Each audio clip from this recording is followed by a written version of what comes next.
Pour démarrer la saison 5, je te propose le thème de la santé mentale, qui passe par la gestion du stress et un bon sommeil.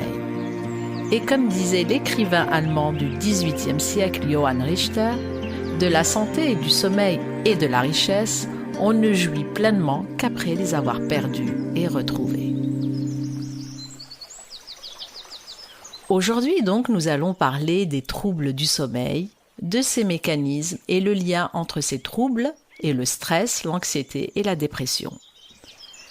Le sommeil est une période de repos, tout le monde le sait, qui comporte plusieurs phases répétitives.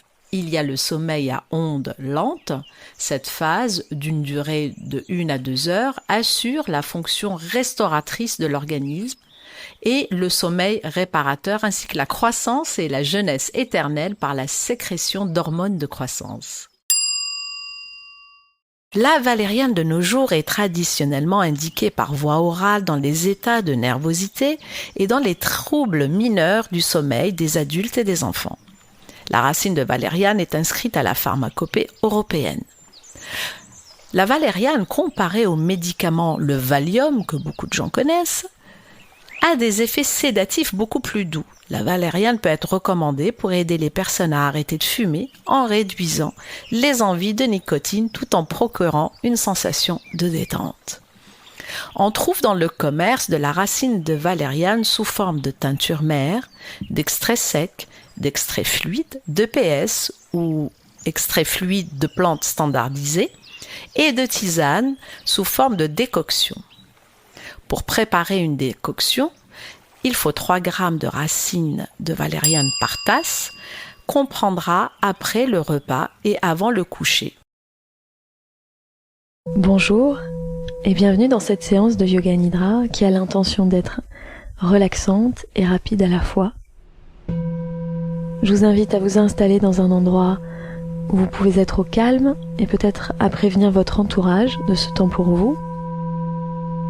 Soit à vous asseoir ou bien, si possible, à vous allonger, à prendre le temps de vous allonger, de vous installer le plus confortablement possible. Si vous optez pour la position assise, les pieds bien à plat au sol, les jambes décroisées, peut-être les mains sur les cuisses et la tête qui repose sur un coussin, de sorte à pouvoir vous relâcher le plus possible. Et la proposition est également de vous couvrir d'une couverture, d'un châle. La couverture qui est un ancrage pour la pratique et qui vous tient au chaud.